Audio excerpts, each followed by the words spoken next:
Hello friends, आज આપણે સવારે જે માઇક્રોસોફ્ટ ટીમ્સમાં સ્ટડી કરેલું હતું એ જ લેંગ્વેજ ફંક્શન રિઝલ્ટ તમારી નોટબુકમાં રહે. બધા જ લોકો જોડાયેલા નથી હોતા અને તેમાં ઓડિયોનો પ્રોબ્લેમ પણ જોવા મળેલો છે. એટલા માટે અહીંયા લેંગ્વેજ ફંક્શન રિઝલ્ટથી શરૂઆત કરું છું. લેંગ્વેજ ફંક્શન રિઝલ્ટના કીવર્ડ્સ છે too, enough to, so that અને સચ ધેટ.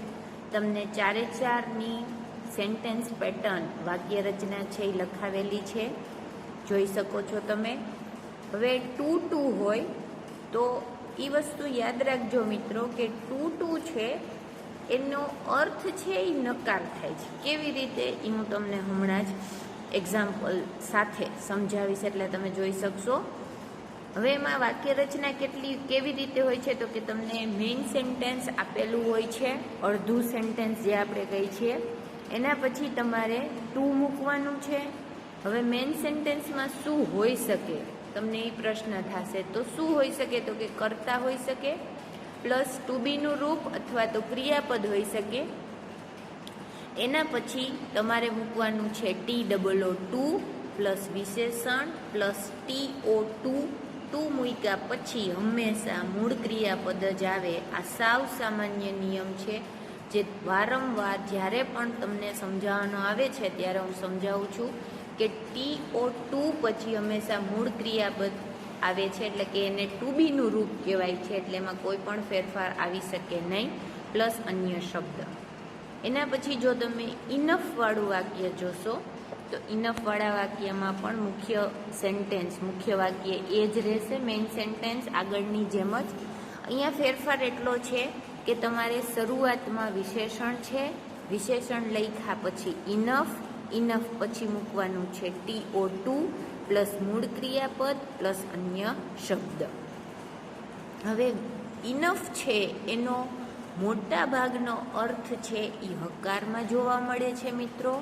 એટલે તમે જ્યારે પણ ઇનફવાળા વાક્યો વાંચો ત્યારે એનો અર્થ જ્યારે તમે ગ્રહણ કરો છો ત્યારે એ મોટા ભાગે હકારમાં જોવા મળે છે. જેટલા પણ સેન્ટેન્સીસ છે એ તમે રિઝલ્ટ માટેના પ્રેક્ટિસ કરશો. હું તો એમ કહું છું કે રોજના તમારા 10 સેન્ટેન્સીસ છે એ કોઈ પણ લેંગ્વેજ ફંક્શનના તમે કરવા લાગો તો તમને બહુ ઇઝી પડશે.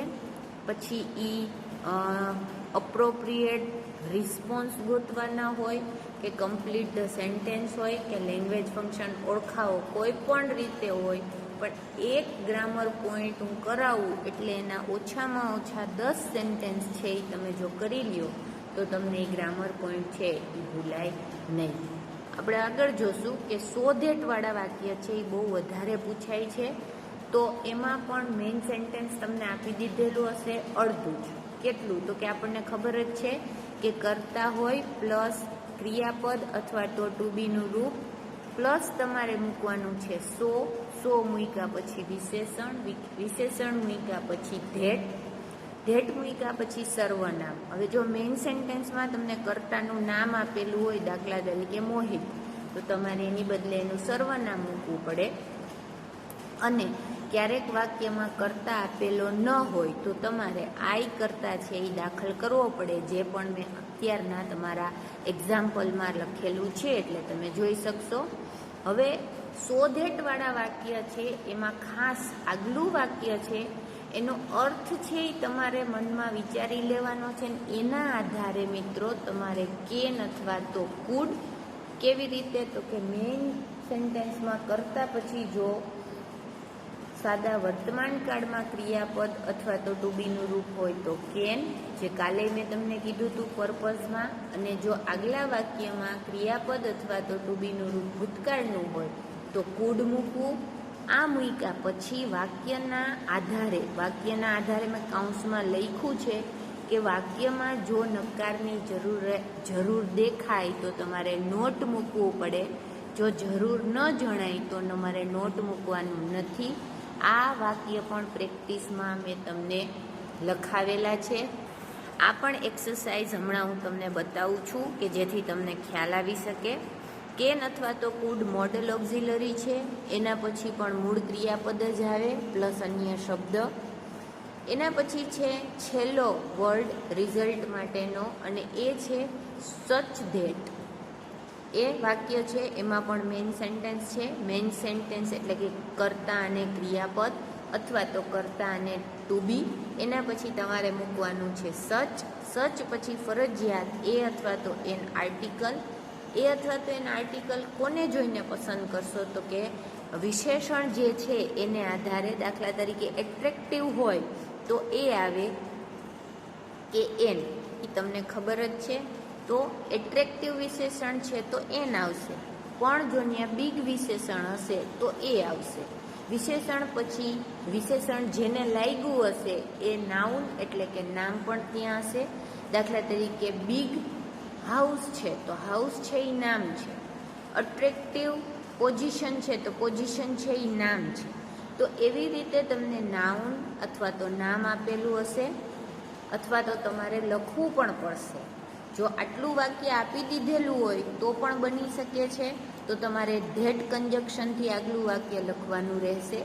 ન આપ્યું હોય તો સચથી જોડીને લખવાનું રહેશે. બે રીતે પૂછાય છે.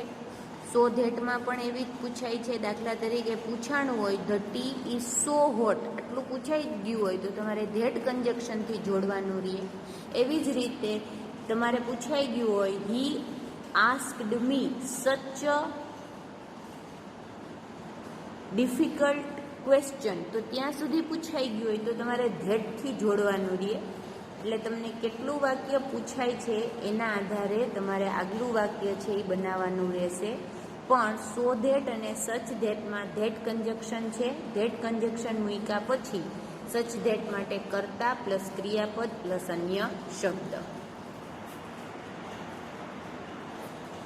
અહીંયા મેં તમારી સામે 5 વાક્ય લખેલા છે. પહેલું વાક્ય છે, મેં એક જ વાક્ય લીધેલું છે જેને હું આવી રીતે પ્રેઝન્ટ તમારી સામે કરી શકું એમ છું. આપણે બીજા વાક્ય છે એ એક્સરસાઇઝમાં આપેલા છે, એના આધારે તમે પ્રેક્ટિસ કરશો અને કાલે મને બતાવશો. પહેલું વાક્ય છે the dress is too costly to by.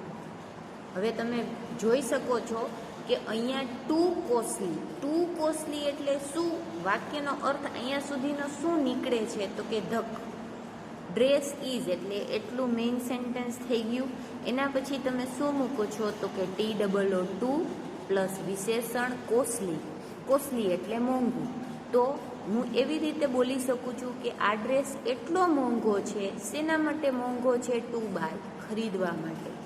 આ ડ્રેસ ખરીદવા માટે મોંઘો છે, એટલા માટે ખરીદી શકાતો નથી.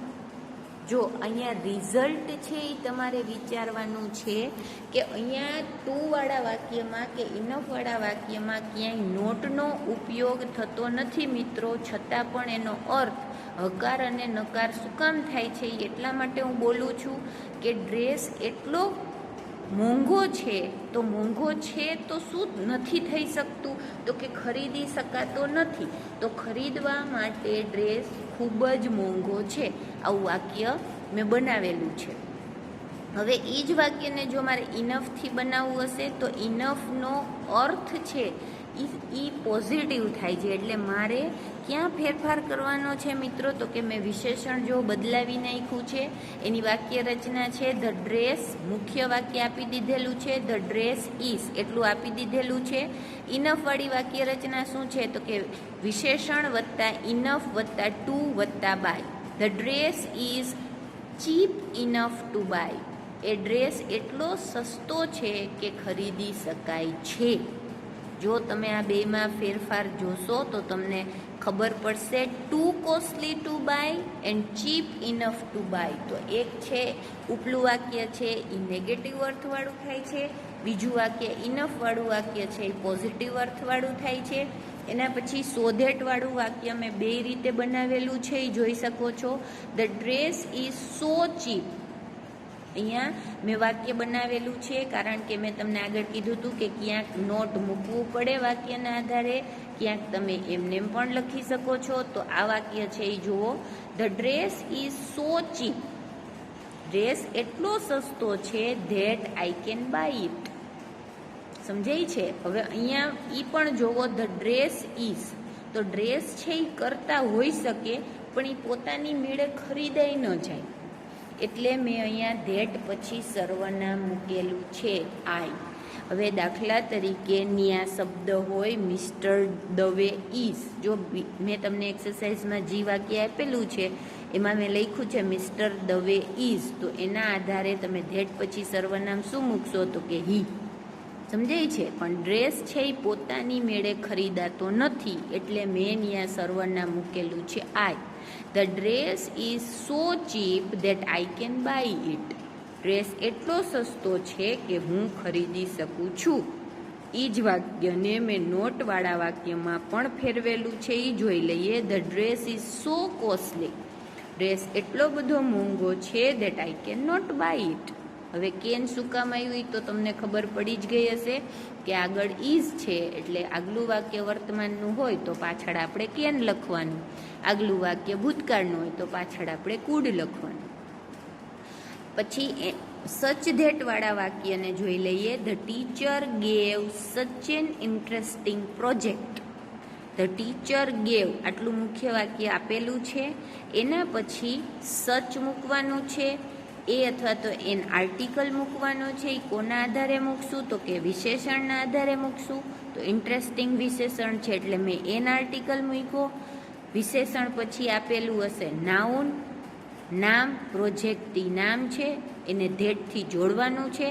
પછી કર્તા મૂકેલો છે એવરીવન, ક્રિયાપદ મૂકેલું છે. હવે ક્રિયાપદ મેં એન્જોયડ શું કામ મૂક્યું હશે? કારણ કે આગલા વાક્યમાં ગેવ છે એ ભૂતકાળ છે, એટલે પાછળ મેં ભૂતકાળનું ક્રિયાપદ લખેલું છે. અહીંયા કોઈને તકલીફ હોય તો કાલે આપણે સવારના મળીએ જ છીએ ઓનલાઈન માઇક્રોસોફ્ટ ટીમ્સમાં. 4 વાક્ય મેં તમારા પ્રેક્ટિસ માટે આપેલા છે મિત્રો, એ તમારે કાલે કરી લેવાના છે.